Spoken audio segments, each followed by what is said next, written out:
Vai fazer um mês que eu tô produzindo conteúdo aqui pro YouTube. E esse é o meu quarto vídeo, eu tenho subido um por semana e tem sido muito legal mesmo. Eu tenho recebido os comentários mais incríveis que eu poderia receber, minha cadeira tá baixando. Isso superou muito as minhas expectativas. O meu primeiro vídeo, e aí, eu não sei se você sabe, mas é uma curiosidade de nerd, de alguém que tá estudando essa plataforma. Cara, mais de 82% dos vídeos que são subidos aqui na plataforma do YouTube, eles não batem 1000 visualizações. E meu primeiro vídeo tá com quase 2000 views.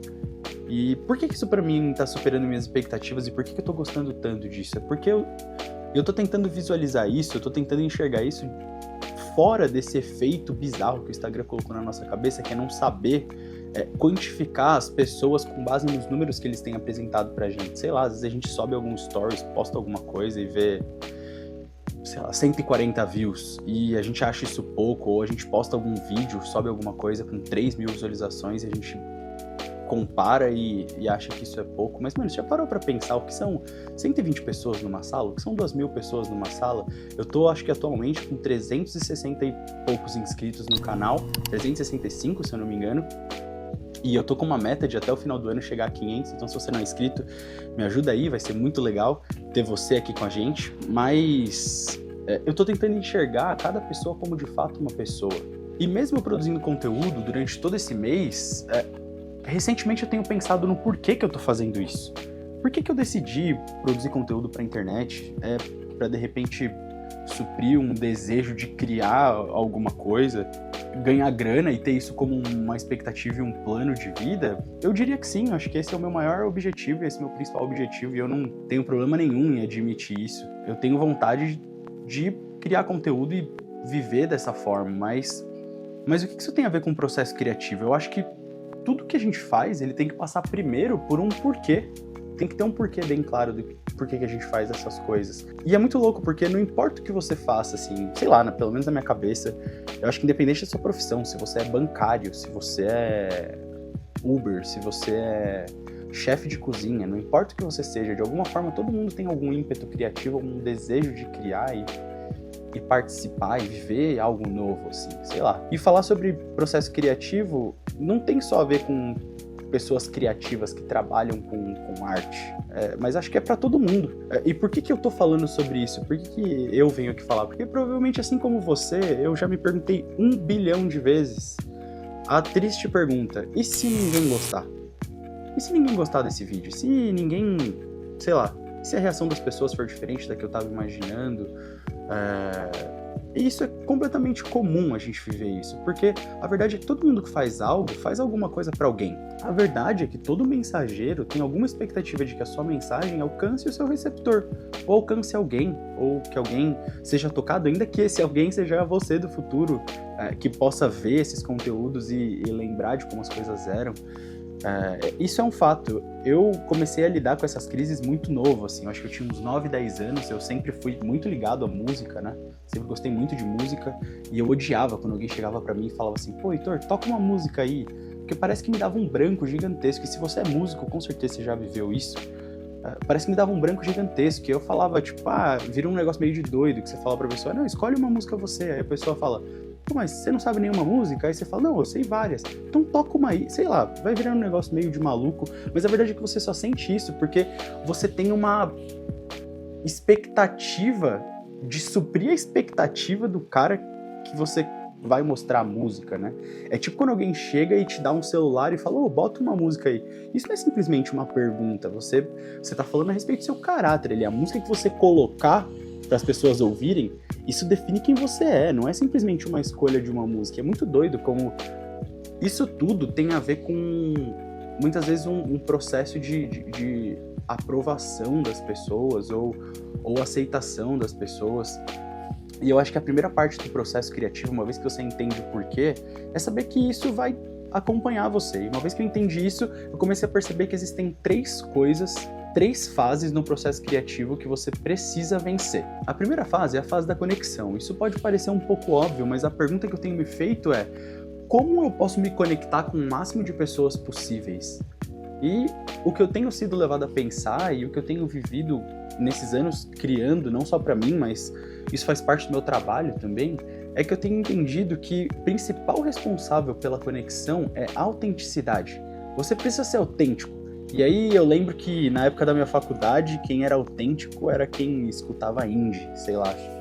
Era quem escutava, sei lá, umas músicas diferentonas e se vestia de um jeito mais diferente. E óbvio, às vezes faz parte da autenticidade porque essa é a marca da pessoa, mas às vezes numa sede de ser o diferentão, a gente acaba aparecendo com todo mundo.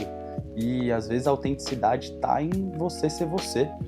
Então eu acho que as pessoas se conectam com pessoas. Então, independente daquilo que você fizer, que você seja você no processo disso tudo, que você queira ser você e que você curta todo esse processo para que essa conexão seja verdadeira. A segunda parte, e aqui são 3 Cs, para poder ficar um pouco mais fácil, então a gente falou sobre conexão. O segundo é o contexto.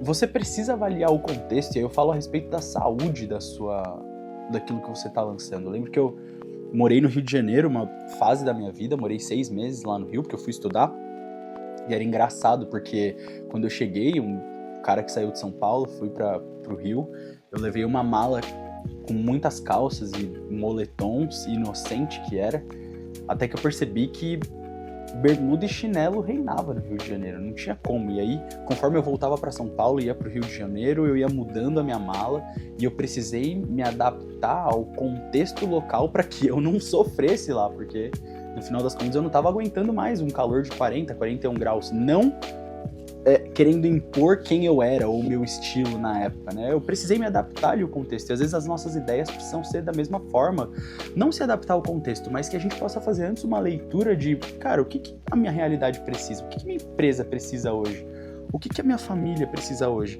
o que a minha sociedade, o que a minha realidade local, o que eles precisam, como que de alguma forma eu posso sanar uma dor e o que eu posso aprender com o contexto para que o que eu tô criando tenha mais impacto. Eu acho que essa é uma forma de enxergar as coisas, é uma forma de avaliar o contexto. E a gente falou a respeito de conexão, a gente falou a respeito de contexto, mas acho que a última e a mais desafiadora montanha pra gente subir é a montanha da constância.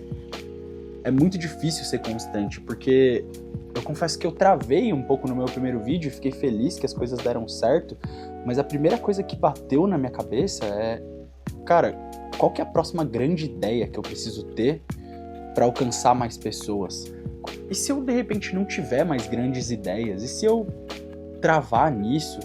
E aí, a grande verdade, a grande reflexão que eu fico é que, na verdade, pessoas criativas e um processo criativo, ele tem muito mais a ver com você ser um descobridor de alguma coisa do que você ser um grande gênio.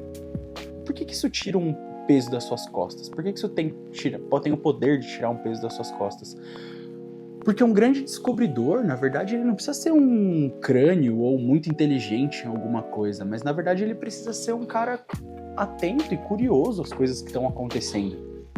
E aí eu percebi, cara, eu preciso ser menos crânio e menos mirabolante e ser mais atencioso às pessoas à minha volta, ser mais atencioso à dor da nossa geração, sobre o que eu posso falar, sobre o que eu posso ajudar, aonde que eu posso contribuir, entendeu? Acho que isso tem a ver também com o processo criativo, sabe? É você entender, sim, como criar conexão, é você entender, sim, que você precisa avaliar o contexto, mas é entender também que a constância tá em você descobrir coisas novas e passar isso da forma mais leve e orgânica possível.